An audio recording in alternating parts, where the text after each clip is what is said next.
નમસ્કાર દર્શક મિત્રો, વિશેષ ચર્ચામાં હું શ્વેતા ગુપ્તા આપનું સ્વાગત કરું છું. દર્શક મિત્રો, રાજ્ય સરકારે થોડા દિવસ પહેલાં જ વર્ગ 3ની ભરતી પરીક્ષાનું દ્વિસ્તરીય માળખું જાહેર કર્યું છે, જેમાં વર્ગ 3ના બે ભાગ પાડવામાં આવ્યા છે, અપર ક્લાસ 3 અને લોઅર ક્લાસ 3. હવે આ અપર ક્લાસ 3 અને લોઅર ક્લાસ 3 શું છે, કેવી રીતે દ્વિસ્તરીય માળખા અંતર્ગત પરીક્ષા લેવાશે અને શું સિલેબસ રહેશે, ઉપરાંત મેરિટ કેવી રીતે નક્કી કરવામાં આવશે, આ તમામ બાબતો વિશે આજે આપણે અહીં ચર્ચા કરીશું. અને આ ચર્ચા કરવા માટે આપણી સાથે સ્ટુડિયોમાં ઉપસ્થિત છે શિક્ષણવિદ ડૉક્ટર વિકલ્પ કોટવાલ. સર, આપનું હાર્દિક સ્વાગત છે. Thank you. દર્શક મિત્રો, આપને પણ આ વિષયને લગતા કોઈ પ્રશ્ન હોય તો આપ પણ અમને કોલ કરીને પ્રશ્ન પૂછી શકો છો. અમારો નંબર છે 079-2685-3814 અને 2685-3816. તો સર, ચર્ચાની શરૂઆતમાં હું આપને એ જ પૂછવા માંગીશ કે આ જે નવું માળખું જાહેર કરવામાં આવ્યું છે તેની જરૂરત કેમ પડી, સૌથી પહેલાં તો એ જણાવશો, અને આ નવા માળખાનો ઉદ્દેશ્ય શું છે? જી શ્વેતાબેન, અત્યાર સુધી આપણા ગુજરાત રાજ્ય સરકારમાં વર્ગ 3ની જે અલગ અલગ જગ્યાઓ, એ જે અલગ અલગ હોદ્દાઓ રહેતા, જેમાં આપણે સમાવેશ કરતા હોઈએ જુનિયર ક્લર્કના હોદ્દાનો, સિનિયર ક્લર્કના હોદ્દાનો, હેડ ક્લર્કના હોદ્દાનો, ઓફિસ આસિસ્ટન્ટના હોદ્દાનો, આ બધા હોદ્દાઓ માટે જે પરીક્ષાઓ લેવાતી એ મુખ્યત્વે એમસીક્યુઝ બેઝડ એક્ઝામ્સ રહેતી. MCQs means multiple choice questions, કે જ્યાં વિદ્યાર્થીને એક પ્રશ્ન પૂછાયેલો હોય અને સામે 4 વિકલ્પો આપેલા હોય, એમાંથી એણે સાચો વિકલ્પ પસંદ કરવાનો હોય. મોટાભાગની પરીક્ષાઓનું માળખું આ જ રહેતું. હવે જે નવી પદ્ધતિ દાખલ થઈ છે એની વિશેષતા એ છે કે અમુક ચોક્કસ હોદ્દાઓ માટે એમાં ડિસ્ક્રિપ્ટિવ એક્ઝામિનેશન દાખલ કરાઈ છે. ડિસ્ક્રિપ્ટિવ એક્ઝામિનેશન એટલે કે વર્ણનાત્મક પરીક્ષા, જે વિદ્યાર્થીને પ્રશ્ન પૂછાયેલો હોય, સામે એણે વિકલ્પ પસંદ નથી કરવાનો, પણ એ મુદ્દાને ધ્યાનમાં રાખીને એણે પોતાની વાત રજૂ કરવાની છે, પોતાના શબ્દોમાં એણે લાંબો જવાબ લખવાનો છે. બરાબર. આવી પરીક્ષાઓ જ્યારે પણ કોઈ હોદ્દા માટે લેવાતી હોય ત્યારે સરકારનો સામાન્ય રીતે અભિગમ એવો હોય કે એ એવા ઉમેદવારોને એના દ્વારા મેળવી શકે કે જેમની પાસે ભાષા કૌશલ સારું હોય, જેઓ લખી સારું જાણતા હોય, વાંચી સારું જાણતા હોય. વર્ગ 3 કક્ષાએ કારકુનની જે પ્રકારની કામગીરી હાલ આપણે જોઈ રહ્યા છીએ, ઓફિસ આસિસ્ટન્ટની જે પ્રકારની કામગીરી આપણે જોઈ રહ્યા છીએ, સમયની માંગ પ્રમાણે હવે જરૂરી છે કે એમની પાસે ભાષા કૌશલ સારું હોય, કારણ કે જે પ્રકારનું ડ્રાફ્ટિંગ વર્ગ 3 કક્ષાએ આજે રાજ્ય સરકારમાં થતું જોવા મળે છે, ઇવન કેન્દ્ર સરકારમાં પણ થતું જોવા મળે છે, ત્યાં આગળ જો એમની પાસે આ ભાષા કૌશલ ન હોય તો હાલના સમયની માંગ પ્રમાણે યોગ્ય ન કહેવાય. જો એમની પાસે ડિસ્ક્રિપ્ટિવ એક્ઝામમાં જેવા ક્વેશ્ચન્સ પૂછાવાના છે, જેમ કે ગદ્ય સમીક્ષાના સવાલ, તો આની અંદર વિદ્યાર્થી કોઈ વસ્તુ વાંચીને એનું અર્થઘટન કેટલું સારું કરી શકે છે એને આપણે ચકાસી શકીએ છીએ. સરકારની અંદર કાયદાઓના અર્થઘટનના આધારે વહીવટ ચાલતો હોય, તો વર્ગ 3 કક્ષાએ જ્યારે આપણી પાસે આવા ઉમેદવારો પસંદ થઈને આવશે તો આપણે અપેક્ષા રાખી શકીએ છીએ કે વધુ બાહોશ હશે, એ કાયદાઓનું અર્થઘટન પણ વધુ સારું કરી જાણતા હશે, કે જે માત્ર અધિકારી સ્તર સુધી સીમિત ન રહેવું જોઈએ. તો મારી દ્રષ્ટિએ સરકારનો અભિગમ વધુ બાહોશ, વધુ સારું લખી શકે, વધુ સારું વાંચી શકે, વધુ સારું અર્થઘટન કરી શકે એવા ઉમેદવારો, એવા કર્મચારીઓ પસંદ કરવાનો રહેલો છે આ માળખું બદલવા પાછળ. જી બિલકુલ. એટલે એમ કહી શકાય કે આ નવા માળખાથી જે પરીક્ષા પદ્ધતિ અમલમાં આવશે તેનાથી ખૂબ સારા કર્મચારીઓ આપણને મળી શકે છે. તો સર, હું આપને એ પણ પૂછવા માંગીશ કે અત્યારે આપણે બે શબ્દો વધારે સાંભળી રહ્યા છીએ, અપર ક્લાસ 3 અને લોઅર ક્લાસ 3. તો આ શબ્દો વિશે જણાવશો કે આ શું છે, અને બીજું એ જણાવશો કે આ અપર ક્લાસ 3 અંતર્ગત કઈ કઈ પોસ્ટનો સમાવેશ થાય છે, લોઅર ક્લાસ અંતર્ગત કઈ કઈ પોસ્ટનો સમાવેશ થાય છે? આ શબ્દો બહુ ચલણમાં આવ્યા છે, અપર ક્લાસ 3, લોઅર ક્લાસ 3. જે રીતે કેન્દ્ર સરકારમાં અપર ડિવિઝનલ ક્લર્ક હોય, લોઅર ડિવિઝનલ ક્લર્ક હોય, પણ ભલે ચલણમાં આવ્યા હોય, અહીંયા આગળ ખાસ સ્પષ્ટ કરીશ કે ગુજરાત રાજ્ય સરકારના સામાન્ય વહીવટ વિભાગનું જે નોટિફિકેશન આવ્યું છે એની અંદર શબ્દો વપરાયેલા છે ગ્રુપ એ અને ગ્રુપ બી, નહીં કે અપર ક્લાસ 3 અને લોઅર ક્લાસ 3. તો અમુક ક્લાસ 3 ની પોઝિશન્સ છે કે જેમને એમણે ગ્રુપ એ માં સમાવી છે, બીજી છે કે જેને એમણે ગ્રુપ બી માં સમાવી છે. પહેલા વર્ગ 3 કક્ષાએ આ પ્રકારનું ગ્રુપિંગ નહોતું, આ પ્રકારનું ક્લાસિફિકેશન, વર્ગીકરણ નહોતું. આવું વર્ગીકરણ પહેલી વખત થઈ રહ્યું છે. ગ્રુપ એ ની અંદર જે હોદ્દાઓ સમાવ્યા છે એમાં સમાવેશ થાય છે સચિવાલયના ઓફિસ આસિસ્ટન્ટનો, એની બધી જ પોઝિશન્સને ગ્રુપ એ પોસ્ટ કહેવાય છે. એ ઉપરાંત સિનિયર ક્લર્ક્સ અને સાથે હેડ ક્લર્ક્સ, આ ગુજરાત રાજ્ય સરકારમાં જે હોદ્દા હોય એને પણ ગ્રુપ એમાં સમાવી લેવામાં આવ્યા છે. ઉપરાંતને આખા ગુજરાત રાજ્યના તમામ જિલ્લાઓની કલેક્ટર કચેરીઓમાં જે જુનિયર ક્લર્કના હોદ્દા હોય એમને પણ ગ્રુપ એની અંદર સમાવી લેવામાં આવ્યા છે. તો આ 4 એ થયા ગ્રુપ એના હોદ્દા. ગ્રુપ બીમાં મુકાયા છે બાકીના જુનિયર ક્લર્કના હોદ્દા. બાકીના એટલે કે રાજ્ય સરકારમાં કલેક્ટર કચેરીઓના જુનિયર ક્લર્ક થયા એના સિવાય બાકીની જેટલી પણ કચેરીઓ બચી, કલેક્ટર કચેરીઓ સિવાયની જેટલી પણ કચેરીઓ બચી, એમાં જે જુનિયર ક્લર્કના હોદ્દા હોય એને ગ્રુપ બીમાં મૂકવામાં આવ્યા છે.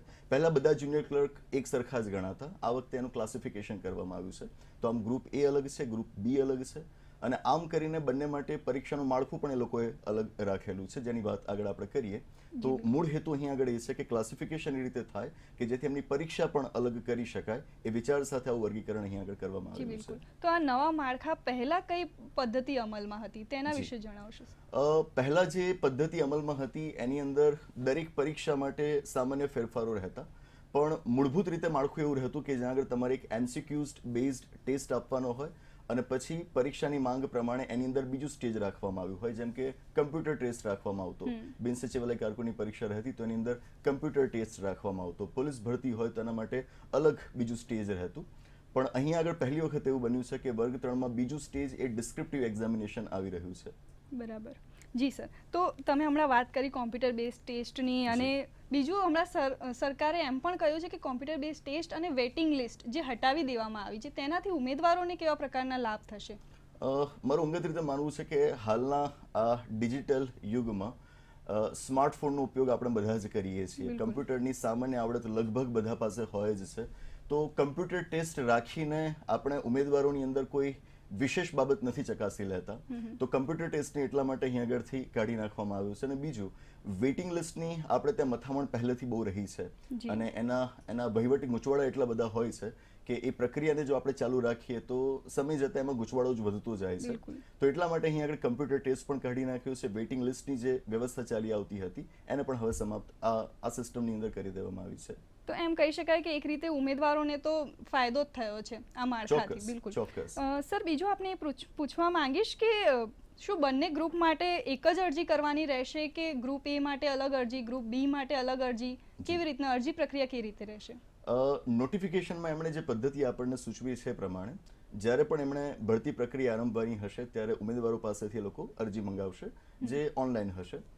એની અંદર જ એમને વિકલ્પ પસંદ કરવાનું કહેવામાં આવશે. વિકલ્પ કઈ રીતે કે એ પોતાની જાતને ફક્ત ગ્રુપ એ માટે કન્સિડર કરાવડાવવા ઈચ્છે છે કે પછી માત્ર ગ્રુપ બી માટે, અથવા તો જો એ બંને ગ્રુપ એ અને ગ્રુપ બી બંને પોસ્ટ માટે પોતાની જાતને કન્સિડર કરાવડાવવા ઈચ્છે છે તો એ પ્રમાણે પણ એ પસંદગી કરી શકે છે. મતલબ કે એની પાસે પસંદગીના 3 વિકલ્પ રહેશે. કાં તો એ ફક્ત ગ્રુપ એ માટે પસંદગી ઉતારે, અથવા તો ગ્રુપ બી માટે, અથવા તો બંને માટે. ટૂંકમાં એપ્લિકેશન ફોર્મની અંદર જ તમને સુવિધા આપેલી હશે કે તમે તમારી પસંદગી દર્શાવી શકો. તો સર, શું આ જે નવું માળખું છે તે નિયમિત ભરતી કરાવવામાં સફળ સિદ્ધ થશે? એવું તો અત્યારથી કહેવું મુશ્કેલ બની જાય, પણ એ અંદાજો ચોક્કસથી બાંધી શકાય કે જે ભરતી પ્રક્રિયા છે એને રાજ્ય સરકાર એક રીતે સ્ટ્રીમલાઇન કરવાની કોશિશ કરી રહી છે. પ્રમાણમાં વધુ નિયમિત થાય અને એની અંદર થોડી છટકબારીઓ પ્રમાણમાં બને એટલી ઓછી રહે એ પ્રકારે એમણે આ માળખું ઊભું કરવાની કોશિશ કરી છે, એવું આપણે તારવી શકીએ છીએ. બિલકુલ સર. તો સર, સિલેબસમાં કઈ પરિવર્તન આવ્યો છે? કયા વિષય પર વધુ ધ્યાન આપવું, કયા વિષય પર આમ થોડુંક જરાક જ ધ્યાન આપવાની જરૂર હોય, એવું કંઈક હોય તો તમે એ વિશે જણાવશો. ઓકે. આના માટે જો આપણે માળખું સમજીએ તો એના સિલેબસ અને અભ્યાસક્રમની વધુ સ્પષ્ટતા આપણા મગજમાં ઉતરે. ગ્રુપ એ હોય કે ગ્રુપ બી, બંને પોસ્ટ માટે પ્રિલિમિનરી એક્ઝામિનેશન, જેને ગુજરાતીમાં આપણે કહીએ પ્રાથમિક કસોટી, એક જ રહેવાની છે. એ અલગ અલગ નહીં હોય, બંને માટે એક જ કસોટી રહેશે, જે ઓબ્જેક્ટિવ પ્રકારની હશે. 100 સવાલ હશે અને સામે તમને 1 કલાકનો સમય આપવામાં આવશે. 1 કલાકની અંદર આપણે 100 સવાલને હલ કરવાના રહેશે. એના આધારે આપનું મેરિટ બનશે. હવે આની અંદર 4 જ વિષયો રાખવામાં આવ્યા છે. એક તો છે ગણિત, બીજું છે રીઝનિંગ, ત્રીજું છે ગુજરાતી ભાષા અને ચોથું છે અંગ્રેજી ભાષા. મતલબ કે અહીં આગળ આપણે જનરલ નોલેજ તૈયાર નથી કરવાનું. જે પ્રાથમિક કસોટી છે, જે બંને ગ્રુપની પોસ્ટ માટે કોમન કસોટી છે, એના માટે આપણે જનરલ નોલેજ તૈયાર નથી કરવાનું. બરાબર. આ પહેલી કસોટી આપ પાસ થાવ છો પછી ગ્રુપ એ અને ગ્રુપ બી ની મેઇન એક્ઝામિનેશન અલગ અલગ લેવાશે. મુખ્ય પરીક્ષા અલગ અલગ લેવાશે અને એ પરીક્ષાઓ અલગ અલગ લેવા માટે મેરિટ લિસ્ટ પણ 2 અલગ અલગ બનશે. સેપરેટ મેરિટ લિસ્ટ અહીં આગળ તૈયાર થવાના છે. ગ્રુપ એ માટે જે મેઇન એક્ઝામિનેશન લેવાશે એ ડિસ્ક્રિપ્ટિવ પ્રકારની હશે. ગ્રુપ બી માટે જે મેઇન એક્ઝામિનેશન લેવાશે એ તો હજુ એ પેલી હેતુલક્ષી પ્રકારની જ હશે. મતલબ કે અહીંયા આગળ ધ્યાન પર લેવાની વાત આ પણ છે કે વર્ણનાત્મક પરીક્ષા બધી પોસ્ટ માટે નથી, એ ફક્ત ગ્રુપ એ ની પોસ્ટ માટે છે. ગ્રુપ બી માટે તો મેઇન એક્ઝામિનેશન મુખ્ય કસોટી પણ પહેલાની માફક હજુ હેતુલક્ષી પ્રકારેની જ છે. બરાબર છે. તો માળખું પહેલા આપણી પાસે સ્પષ્ટ હોય તો એના આધાર પર આપણે અભ્યાસક્રમ સમજી શકીએ. બિલકુલ. હવે જોવાની વાત એ છે કે મુખ્ય પરીક્ષાની અંદર જનરલ સ્ટડીઝ, સામાન્ય અભ્યાસ જેને આપણે કહીએ, એ આવે છે. પ્રાથમિક કસોટીની અંદર નથી આવતું, મુખ્ય કસોટીની અંદર આવે છે. અને મુખ્ય કસોટીમાં બંને માટે આવે છે, ગ્રુપ એ માટે પણ આવે છે, ગ્રુપ બી માટે પણ આવે છે. જે સામાન્ય અભ્યાસને તૈયાર કરવા માટે તમારે ઘણા બધા વિષયો વાંચવા પડે, જેમ કે ભારતનો ઇતિહાસ થયો, ગુજરાતનો ઇતિહાસ થયો, ભૂગોળ થઈ, બંધારણ થયું, ભારતની અર્થવ્યવસ્થા થઈ, સાયન્સ એન્ડ ટેકનોલોજી થયું. મુખ્ય કસોટીમાં તો ત્યાં સુધી કે હવે જાહેર વહીવટ અને નીતિશાસ્ત્ર જેવા વિષયો પણ વર્ગ 3ની આ પરીક્ષાઓમાં દાખલ કરાયેલા છે, કે જે પહેલા નહોતા. હતા તો બીજી રીતે હતા, જાહેર વહીવટ પહેલા હતું પણ નીતિશાસ્ત્ર તો નહોતું, અને જાહેર વહીવટ જે પહેલા હતું એ ઓબ્જેક્ટિવ પ્રકારેનું હતું, હવે ડિસ્ક્રિપ્ટિવ પ્રકારેનું આવી રહ્યું છે. તો મતલબ it's a game changer, it's totally different, એ પહેલા કરતાં બિલકુલ અલગ છે. બિલકુલ. સર, જેમ આપણે જીપીએસસીમાં જોઈએ છે, યુપીએસસીમાં જોઈએ છે, નેગેટિવ માર્કિંગ સિસ્ટમ હોય છે, તો સર આમાં પણ નેગેટિવ માર્કિંગ ચોક્કસ આની અંદર પણ નેગેટિવ માર્કિંગ સિસ્ટમ એ લોકોએ ચાલુ રાખેલી છે. બિલકુલ, પ્રિલિમ્સમાં. જી સર. તો સર એના માટેની લાયકાત શું હશે? લાયકાત તો જે તે વખતે જ્યારે નોટિફિકેશન પ્રસિદ્ધ થાય, ભરતી પ્રક્રિયા શરૂ થતી વખતે, ત્યારે એની અંદર એ લોકો લાયકાત જાહેર કરતા હોય છે. પણ અહીં આગળ એજ રિલેટેડ ક્વોલિફિકેશન, ઉંમર વિષયક લાયકાત એમણે આ જ નોટિફિકેશનની અંદર જારી કરી દીધી છે, અને એ છે કે ઓછામાં ઓછી 20 વર્ષ ઉંમર હોવી જોઈએ ઉમેદવારની. ઉપરની જે મર્યાદા છે એ આની અંદર સ્પષ્ટ નથી કરાયેલી, એ તો જે તે વખતે જ્યારે ભરતી આવશે એની અંદર જાહેર કરાયેલું હશે. ઉપરાંત એની અંદર રિઝર્વેશનના નિયમો પણ લાગુ પડશે, કે જે પ્રમાણે એસસીઝ, એસટીઝ અને ઓબીસીઝ કેટેગરીના જે ઉમેદવારો હોય, ઉપરાંત મહિલા ઉમેદવારો હોય, એમને ઉંમરમાં છૂટછાટ પણ મળશે. પણ ન્યૂનતમ જે ઉંમર મર્યાદા છે એ અહીં આગળ આપી દેવામાં આવી છે, અને એ છે 20 વર્ષ. બિલકુલ સર. સર, હવે સરકારે જે છે ને પરીક્ષામાં હાજર રહેનાર ઉમેદવારોને ફી પરત કરવાની વાત કરી છે, તો તેનાથી સર ઉમેદવારોને શું લાભ થશે? શ્વેતાબેન, આપણે ત્યાં એવું રહ્યું છે કે સ્પર્ધાત્મક પરીક્ષાઓની તૈયારી કરવી આજે એક ફેશન બની ગઈ છે, એક ટ્રેન્ડ બની ગઈ છે. વિદ્યાર્થી જેઓ ગ્રેજ્યુએશન શરૂ કરે, ગ્રેજ્યુએશન એનું પૂરું થાય, અને એ વખતે જે કોઈ પણ સરકારી નોકરીઓ માટેની ભરતી પરીક્ષાના ફોર્મ્સ આવ્યા હોય એ ફોર્મ્સ એ ભરી દે. બનતું એવું હોય કે જ્યાં આગળ 2 કે 3 હજાર જેટલી વેકેન્સીઝ હોય અને સામે 9 થી 10 લાખ જેટલા ફોર્મ્સ ભરાયા હોય. આટલા વર્ષોના અનુભવના આધારે કહીશ કે આ જેટલા ફોર્મ્સ ભરાય છે એ ફોર્મ્સ ભરનારા બધા સિરિયસ કેન્ડિડેટ્સ નથી હોતા. ઘણાએ કહેવા ખાતરના ભરી દીધા હોય, ઘણા તો એવા હોય કે એમના ફોર્મ્સ એમના મિત્રોએ ભરી દીધા હોય, અથવા તો કોઈ ફેમિલી મેમ્બર્સે ભરી દીધા હોય. હવે જેટલું આવા ફોર્મ્સનું ભારણ વધતું જાય, સરકારનું કામકાજ એનાથી વધતું જાય, પરીક્ષા માટેની જે વ્યવસ્થા આપણે કરવાની હોય, એનો બંદોબસ્ત જે કરવાનું હોય, એની કામગીરી વધતી જાય, કારણ વગરનું ભારણ વધતું જાય, તો જરૂરી અહીં આગળ એ બને કે જે નોન સિરિયસ કેન્ડિડેટ્સ હોય, નોન સિરિયસ કેન્ડિડેટ્સને આપણે આમાંથી બાકાત કરીએ. તો એને કરવા કેવી રીતે? તો આનો એક સારો રસ્તો એ છે કે જે સિરિયસ કેન્ડિડેટ્સ છે એમને તમે રિવોર્ડ આપો, એમને તમે બિરદાવો. તો બિરદાવવાની વાત છે કે તમે ફોર્મ ભર્યું, ફોર્મ ભર્યા પછી તમે પરીક્ષા આપવા આવ્યા, તો પરીક્ષા આપીને તમે તમારા ફોર્મ ભરવાને સાર્થક કર્યું, તો તમારી ફીસ જે છે તમને પરત કરી દેવામાં આવશે. જે લોકોએ ફોર્મ્સ ભર્યા હતા પણ પરીક્ષા આપવા નથી આવ્યા, તો એમણે ખોટું કર્યું, તો એમના માટેની પનિશમેન્ટ એ કે એમને એમની ફીસ પરત નહીં કરવામાં આવે. બિલકુલ. એટલે જે સિરિયસ કેન્ડિડેટ હશે એમને તો લાભ જ મળશે. બિલકુલ. સર, બીજો પ્રશ્ન એ થાય કે ઉમેદવારોએ જે છે પરીક્ષાની જે તૈયારી કરતા હોય તેમને પોતાની તૈયારીમાં કોઈ પરિવર્તન લાવવું પડશે હવે, કે પછી જે એક પુસ્તક વાંચતા હતા, 2 પુસ્તક વાંચતા હતા, એની જગ્યાએ હવે બીજા કોઈ ઘણા બધા પુસ્તકો વાંચવા પડશે? પરિવર્તન તો અહીં આગળ એમણે બહુ મોટું લાવવું પડશે. વર્ગ 3ની પરીક્ષાઓની અત્યાર સુધીની જે પદ્ધતિ ગુજરાત રાજ્યમાં રહી હતી, સમયની માંગ પ્રમાણે નિશંકપણે કહી શકાય કે સ્તર ઘણું નીચું હતું. જે સ્તર પર બીજા રાજ્યોની પરીક્ષાઓ આગળ વધી રહી છે, સેન્ટ્રલ લેવલની એક્ઝામિનેશન્સ આગળ વધી રહી છે, એ દ્રષ્ટિએ ગુજરાત રાજ્યની પરીક્ષાઓનું સ્તર ઘણું નીચું હતું.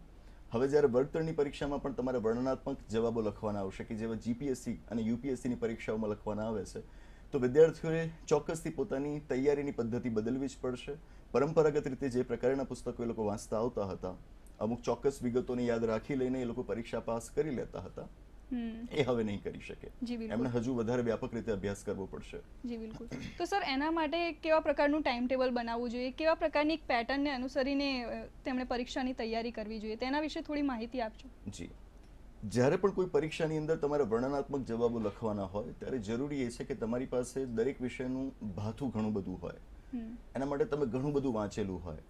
એમસીક્યુઝ બેઝડ પેટર્નમાં વસ્તુઓ બહુ સરળ છે કે તમારી સામે 4 વિકલ્પો છે, એમાંથી પસંદ કરવું સાવ સરળ છે એવું નહીં કહું, પણ પ્રમાણમાં સરળ છે. જી પણ ડિસ્ક્રિપ્ટિવ એક્ઝામિનેશનમાં થાય કે પ્રશ્ન ખાલી પૂછ્યો છે, એની આગળ પાછળ બીજું કશું નથી આપ્યું, એના બિલકુલ. વિશે તમારા જે રિસ્પોન્સીસ છે તમારે નક્કી કરીને ત્યાં આગળ લખવાના છે, એ ઘણું અઘરું બની જાય. આના માટે તમારી પાસે વિષયની બહુ ઊંડી સમજ હોય, એનું ખૂબ સારું ભાતું હોય, તો જ આપ જવાબ લખી શકો. જી જરૂરી એ બની જાય દરેક વિદ્યાર્થી માટે કે એમનું જી. ટાઈમ ટેબલ કે એમની સ્ટ્રેટેજી એ રીતે સેટ કરે કે જ્યાં દરેક વિષયને ઊંડાણપૂર્વક સમજતા થાય. જી સર, ઊંડાણપૂર્વક સમજવા આપને અહીં જ માટે અટકાવવા માંગીશ. આપણી સાથે સુરેન્દ્રનગરથી એક જયવીરસિંહ જોડાઈ રહ્યા છે. ઓકે. હેલો હેલો જી જયદીપસિંહ, આપનો પ્રશ્ન જણાવો. Hello hello. જી, આપનો પ્રશ્ન જણાવો. જી સાહેબ, આપણે આ અભ્યાસક્રમ કેટલા સમયમાં પૂરો કરી શકીએ? જી સર, આપ શું કહેવા માંગશો?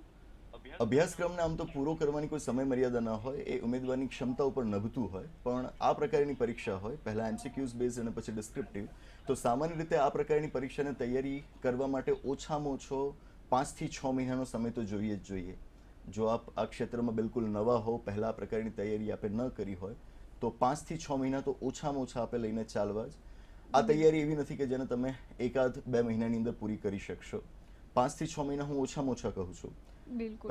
જે તે વખતની પરીક્ષા પદ્ધતિમાં શું નવી બાબતો આવે છે એને ધ્યાનમાં રાખીને આ સમય બદલાઈ પણ શકે, 8-10 મહિના પણ થઈ શકે, અને કદાચ પરીક્ષાને જ આવતા વાર લાગે તો આપણે 1 વર્ષ જેટલો સમય પણ આની પાછળ આપવાનો થઈ શકે. પણ ધીરજ રાખીને આપ એને પહોંચી વળી શકો એમ છો. આમાં એનાથી ગભરાવાને કોઈ કારણ નથી. પરીક્ષાની પદ્ધતિ નવી છે તો એ બધા માટે નવી છે, અને સમય વધારે લાગવાનો છે તો એ બધાને વધારે લાગવાનું છે. તો આપ શાંતિ ચિત્તે એના અભ્યાસક્રમને વાંચીને જો એની પ્રોપર પ્લાનિંગ સાથે આગળ વધવા જશો તો હું માનું છું કે 5 થી 6 મહિના એ સામાન્ય રીતે એક સારો સમય કહેવાય, પૂરતો સમય કહેવાય કે જેમાં આપ સારી રીતે તૈયારી કરી શકો. જી સર, હવે એક જે બીજી મહત્વપૂર્ણ વાત કહેવામાં આવી છે કે પ્રિલિમ્સના ગુણના આધારે 7 ગણા અને મેન્સના પ્રત્યેક ગ્રુપમાં કુલ જગ્યાના આશરે 2 ગણા ઉમેદવારોને મેરિટ મુજબ પસંદ કરવામાં આવશે. તો સર, આ સમગ્ર બાબતને આપ કેવી રીતે જુઓ છો? આની અંદર દરેક એક્ઝામિનિંગ બોડી હોય, સરકાર હોય, પોતાની રીતે નિયમ ઘડતી હોય. ઘણી જગ્યાએ એવું પણ હોય છે કે જે ખાલી જગ્યાઓ હોય એના 15 ગણા ઉમેદવારો પણ બોલાવવામાં આવતા હોય છે. અહીં આગળ એમણે પ્રિલિમ્સથી મેન્સમાં જે ટ્રાન્ઝિશન થાય છે એની અંદર એ લોકોએ 7 ગણા ઉમેદવારોને બોલાવેલા છે. મારી દ્રષ્ટિએ એ પૂરતું છે, કારણ કે સેકન્ડ સ્ટેજની અંદર તમારી પાસે એક પ્રોપરલી સિલેક્ટેડ કેન્ડિડેટ્સ આવવા જોઈએ. હવે એમની સંખ્યા ઘણી બધી વધારે હોય તો એ યોગ્ય નથી. પછી પહેલા અને બીજા સ્ટેજ વચ્ચે પછી બહુ ઝાઝો ફરક નથી રહેતો, કારણ કે પહેલા સ્ટેજમાં પણ ઘણા બધા ઉમેદવારો પરીક્ષા આપતા જ નથી, અને જે આપે છે એમાંથી સિરિયસ પણ ઘણા ઓછા હોય છે. ઇવન આની અંદર મિનિમમ 40 માર્ક્સ એક ક્વોલિફાઈંગ એક બેન્ચમાર્ક સેટ કરવામાં આવ્યો છે. બિલકુલ. તો આ દ્રષ્ટિએ જોતા હવે 7 ગણા ઉમેદવારો આપ સેકન્ડ સ્ટેજમાં લઈ જાવ છો એ પૂરતું છે, યોગ્ય છે. એટલે આમ જોવા જઈએ તો એક સારી બાબત છે. સર, બીજું આપને એ પૂછવા માંગીશ કે મંડળની સૂચના અનુસાર ઉમેદવારો જગ્યા માટે પસંદગી ઓનલાઈન આપી શકશે.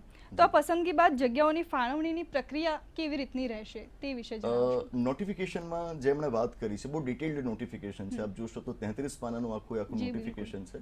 તો એની અંદર એમણે કહ્યું છે કે તમારે પ્રેફરન્સીસ આપવાના રહેશે. 4 પ્રકારની પોઝિશન્સ છે કે જેના માટે આપ અપ્લાય કરી રહ્યા છો. Office assistant, junior clerk, senior clerk અને હેડ ક્લર્ક. માનો કે કોઈક ઉમેદવાર આ બધી પોઝિશન્સ માટે પોતાની જાતને ગણાવડાવવા ઈચ્છે છે, કન્સિડર કરાવડાવવા ઈચ્છે છે, તો મંડળને ખબર પણ પડવી જોઈશે કે તમે આમાંથી પહેલા કઈ પોસ્ટ માટે જવા માંગો છો, બીજા ક્રમે તમે કઈ પોસ્ટ માટે જવા માંગો છો, તો એ ક્રમ આપે નક્કી કરી આપવાનો રહેશે. અગ્રતા ક્રમ આપે નક્કી કરી આપવાનો રહેશે. તો આપને એપ્લિકેશન ફોર્મની અંદર જ એ લોકો પૂછશે કે તમે પહેલી કઈ પોઝિશન ઈચ્છો છો. માનો કે કોઈકના માટે સિનિયર ક્લર્ક એ પહેલો પ્રેફરન્સ હોય તો એને ત્યાં આગળ દર્શાવી શકે. એટલે અરજી સમયે જ આ ઓપ્શન હા, આવશે? અરજી સમયે જ આપણે ત્યાં આગળ એને સ્પર્શ કરવાનું રહેશે. જી. ઉપરાંતને જો ડિસ્ટ્રિક્ટ કલેક્ટરની ઓફિસની અંદર જુનિયર ક્લર્કની પોઝિશન માટે આપે અપ્લાય કરેલું છે તો આપ એ પણ દર્શાવવાનું રહેશે કે આપ કયા જિલ્લાને પ્રાધાન્ય આપો છો, પહેલા આપ કયા જિલ્લામાં આપની પસંદગી થાય એવું ઈચ્છો છો, તો એનો પણ પ્રેફરન્સ આપે ત્યાં આગળ આપવાનું થશે. જી, આપણી સાથે એક દર્શક મિત્ર જોડાયા છે, સુરતસિંહ રાઠોડ. હેલો. હા મેમ. જી નમસ્કાર, આપનો પ્રશ્ન જણાવો. નમસ્કાર મેમ. સર મેમ, મારો ક્વેશ્ચન કોટવાલ સરને એ છે કે હું લાસ્ટ 4-5 વર્ષથી જે તૈયારી કરું છું તે એમસીક્યુ બેઝ કરું છું, બરોબર? જી. અને અત્યારે જે માળખું બદલાયું છે એ ડિસ્ક્રિપ્ટિવ છે. તો બિગિનર્સ એ ડિસ્ક્રિપ્ટિવ માટે મેન્સને એને લખવાનું કઈ રીતના શરૂઆત કરવી કે જેમાં એ મેન્સ લખી શકે, અને બિગિનર્સને કઈ રીતના તૈયારી કરવી એના માટે? જી સર, આપ શું કહેવા જી. માંગશો? ડિસ્ક્રિપ્ટિવ પેટર્ન જે આવી છે એનાથી ઘણા બધા વિદ્યાર્થીઓને ધક્કો લાગ્યો છે, કારણ કે બિલકુલ. આપના જેવા ઘણા મિત્રો છે કે જે 3, 4, 5 વર્ષથી પહેલા એમસીક્યુઝ ટેસ્ટ વાળી જ તૈયારી કરી રહ્યા હતા. હું કહીશ કે આપ રોજનો ભાષાનો મહાવરો રાખો. ભાષાનો મહાવરો એટલે કે જ્યાં આગળ રોજ આપ ન્યૂઝપેપર્સ વાંચો, સમાચાર પત્રો વાંચો, તંત્રી લેખ વાંચો, જીસીઆરટીના પુસ્તકો વાંચો. આ બધા એ પુસ્તકો છે કે જે તમને જનરલ નોલેજના પુસ્તકોની માફક માત્ર હકીકતો, માત્ર તથ્યો નથી આપી દેતા, એ તમને લાંબા લાંબા ફકરાઓની અંદર વાંચતા કરે છે. વર્ગ 3ની પરીક્ષા તૈયારી કરનારો આપણા ગુજરાત રાજ્યનો મોટાભાગનો વર્ગ એવો છે કે જેણે જનરલ નોલેજ પ્રકારેનું જ વાંચન અત્યાર સુધી રાખ્યું છે, કે જ્યાં આગળ ટેબલ્સ બનાવેલા હોય, ફેક્ટ્સ આપેલા હોય. જ્યારે તમે આવું જ વાંચતા હો ત્યારે તમારું મગજ પણ એ જ પ્રમાણે તૈયાર થયું હોય કે જ્યાં આગળ કોઈક પ્રશ્ન વિશે તમને 4 ઓપ્શન્સમાંથી સાચો ઓપ્શન શોધવાનું કહેવામાં આવે તો તમે તરત એને શોધી કાઢો, પણ એના વિશે કંઈક લખવાનું કહેવામાં આવે તો આપ લખી ન શકો. બિલકુલ. તો આના માટે મહાવરો આપણે કેળવવો પડે, અને મહાવરાની સૌથી સારી પદ્ધતિ એ કે રોજ રોજ અખબારો આપણે વાંચીએ, પુસ્તકો એવા વાંચીએ કે જે તમને ખાલી તથ્યો ના આપતા હોય પણ લાંબી લાંબી સમજ આપતા હોય. આદર્શ પદ્ધતિ એ છે કે આપ જીસીઆરટીના પુસ્તકોથી શરૂઆત કરો અને ધીરે ધીરે પછી દરેક વિષય માટે અલગ અલગ સંદર્ભ પુસ્તકોનો ઉપયોગ કરતા થાઓ. હવે સમય ગયો કે જ્યાં આગળ આપણી પાસે કોઈ એક માસ્ટર બુક હોય કે જેમાં બધા જ વિષયોનું ભાથું પીરસી દેવામાં આવ્યું હોય અને એને વાંચીને આપણે પાસ થઈ જઈએ. એ હવે નહીં થાય. આપણે લગભગ હવે દરેક વિષય માટે અલગ અલગ પુસ્તકો વસાવવા જ રહ્યા.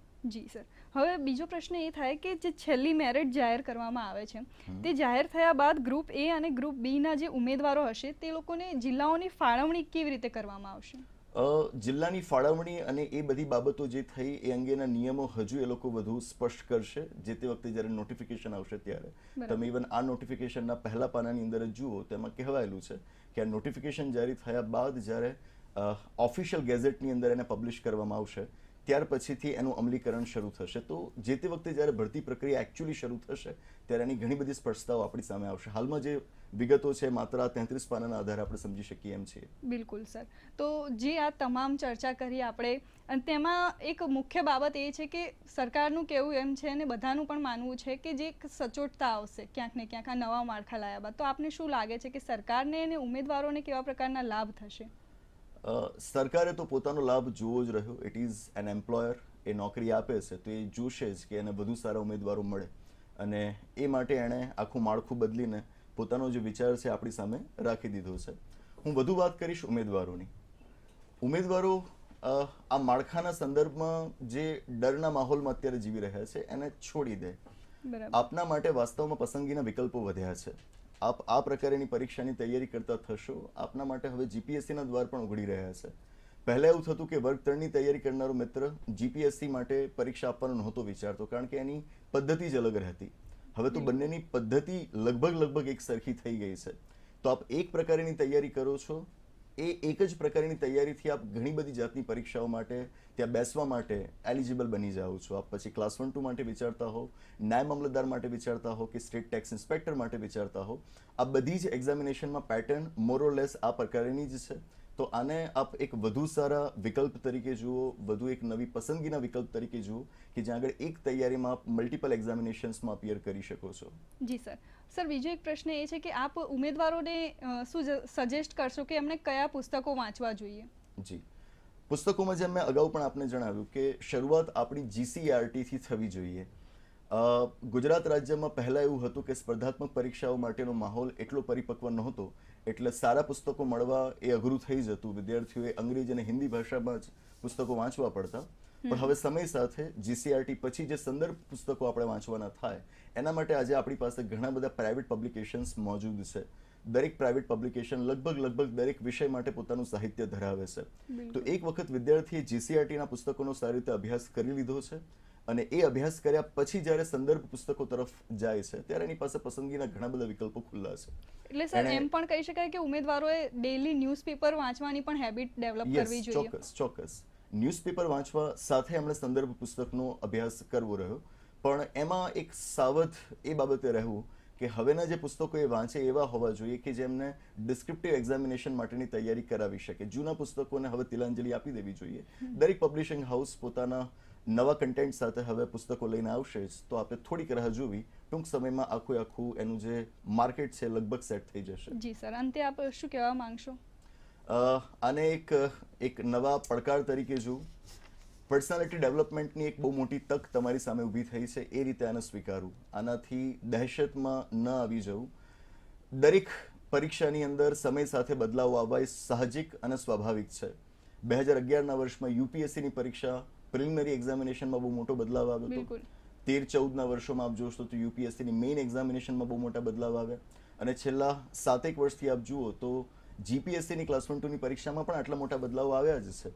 તો હવે જો બધી જ પરીક્ષાઓમાં આટલા મોટા બદલાવ આવી રહ્યા હોય તો આ જીએસએસએસબીની પરીક્ષામાં કેમ ના આવે? પોલીસ ભરતીમાં પણ બહુ મોટા બદલાવ આવ્યા છે. બિલકુલ. તો આનાથી ચિંતામાં મુકાવાના કોઈ કારણ નથી. હું કહીશ કે આને એક બહુ મોટા પડકાર તરીકે જોઉં અને સ્વીકારું કે આપણી પાસેથી હવે અપેક્ષાઓ સરકારની અને સમાજની વધી રહી છે. જેટલા બાહોશ કર્મચારીઓ સરકારને સાંપડશે એટલી જ વધુ કાર્યદક્ષતા સાથે આપણી સરકાર સમાજ માટે કામ કરી શકશે. એ વિચાર સાથે આપણી તૈયારીઓને આગળ વધારવી. જી સર, તો આપ અહીં સુધી આવ્યા અને અમારી સાથે આ ખાસ ચર્ચા કરી તે બદલ આપનો ખૂબ ખૂબ આભાર. અને દર્શક મિત્રો, આ સાથે જ આજનો કાર્યક્રમ અહીં સમાપ્ત થાય છે અને કાલે ફરી મળીશું એક નવા વિષય સાથે, એક નવા મહેમાન સાથે. ત્યાં સુધી અમને રજા આપશો. નમસ્કાર.